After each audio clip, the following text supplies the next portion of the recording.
देश में अंग्रेजी हुकूमत के खिलाफ आज़ादी की लड़ाई जोर पकड़ रही थी। अलग अलग जगहों पर आंदोलन और प्रदर्शन हो रहे थे। इसी बीच 9 अगस्त 1925 की रात चंद्रशेखर आज़ाद, राम प्रसाद बिस्मिल, अशफाक उल्लाह खां, राजेंद्र लाहिड़ी और रोशन सिंह समेत तमाम क्रांतिकारियों ने अंग्रेजी हुकूमत पर बड़ी चोट की। इन लोगों ने लखनऊ से कुछ दूरी पर काकोरी और आलमनगर के बीच ट्रेन में ले जा रहे सरकारी खजानों को लूट लिया। इस घटना ने गोरी सरकार को हिलाकर रख दिया।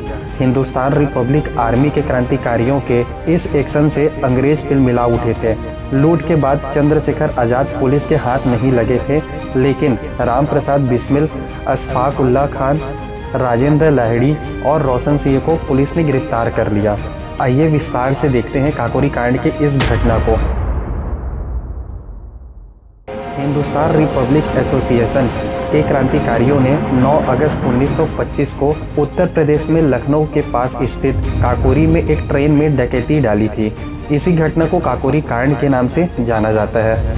काकोरी कांड 9 अगस्त 1925 को भारतीय स्वतंत्रता संग्राम के क्रांतिकारियों द्वारा ब्रिटिश राज्य के विरुद्ध लड़ने के लिए हथियार खरीदने के लिए ब्रिटिश सरकार का ही खजाना लूट लेने की एक ऐतिहासिक घटना थी। 8 डाउन सहारनपुर लखनऊ पैसेंजर से रेल विभाग की संग्रहित धनराशि को लखनऊ रेलवे के मुख्य खजाने में जमा कराने के लिए ले जाया जाता था। इसमें खजाना गार्ड बोगी में रखा जाता था। इस डकैती के लिए 8 अगस्त 1925 का दिन चुना गया था, मगर थोड़ी देर से पहुंचने के कारण क्रांतिकारियों की ट्रेन छूट गई। दूसरे दिन 9 अगस्त 1925 को डकैती को अंजाम दिया गया। शाम को यह ट्रेन काकोरी से चली तो क्रांतिकारी इसमें चढ़ गए।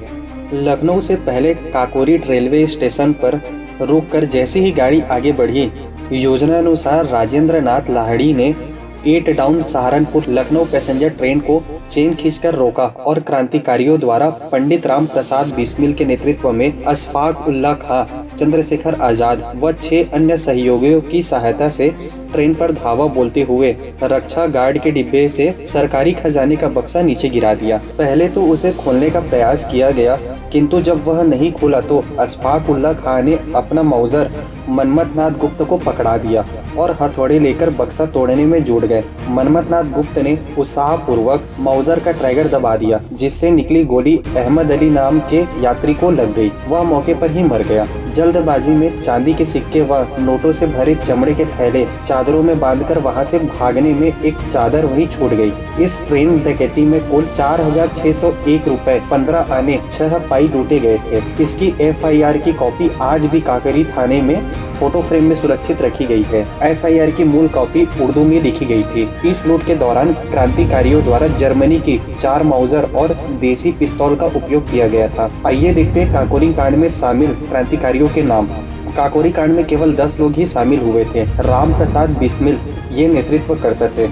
अशफाक उल्लाह खां, मुरारी शर्मा, बनवारी लाल, राजेंद्र लाहिड़ी, सचिंद्र नाथ बख्शी, केशव चक्रवर्ती, चंद्रशेखर आज़ाद, मनमथनाथ गुप्त जो एक नाबालिग था, मुकुंदी लाल। काकोरी कांड में गिरफ्तार किए गए व्यक्ति।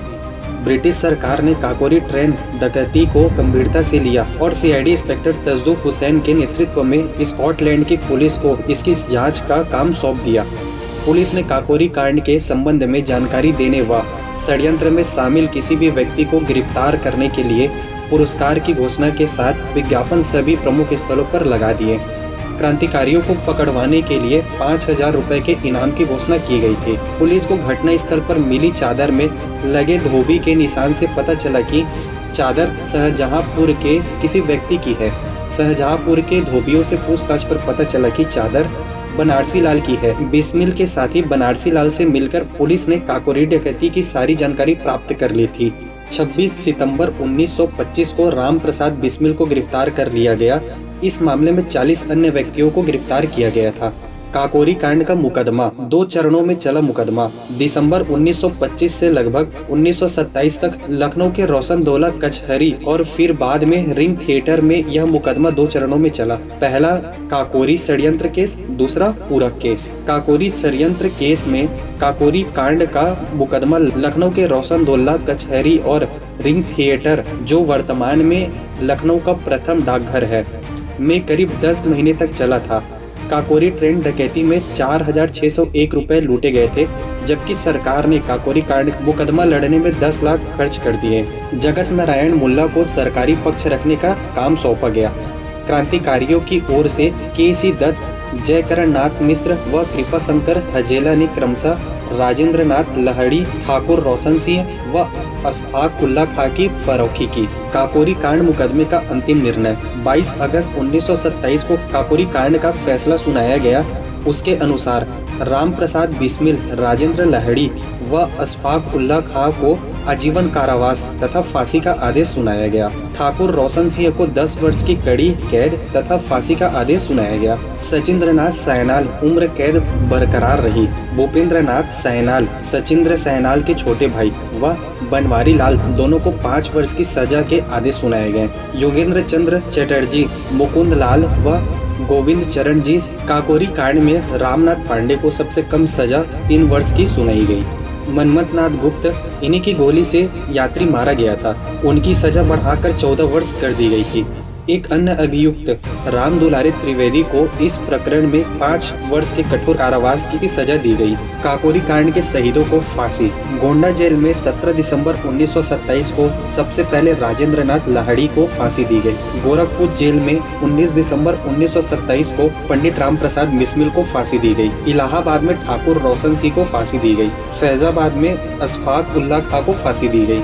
काकोरी कांड में अंग्रेजों ने चंद्रशेखर आजाद को खोजने का बहुत प्रयास किया, लेकिन वे हुलिया बदलकर बहुत समय तक अंग्रेजों को धोखा देने में सफल रहे। अंततः 27 फरवरी 1931 को इलाहाबाद के अल्फ्रेड पार्क में अंग्रेजों का सामना करते हुए चंद्रशेखर आजाद अपनी ही गोली से शहीद हो गए।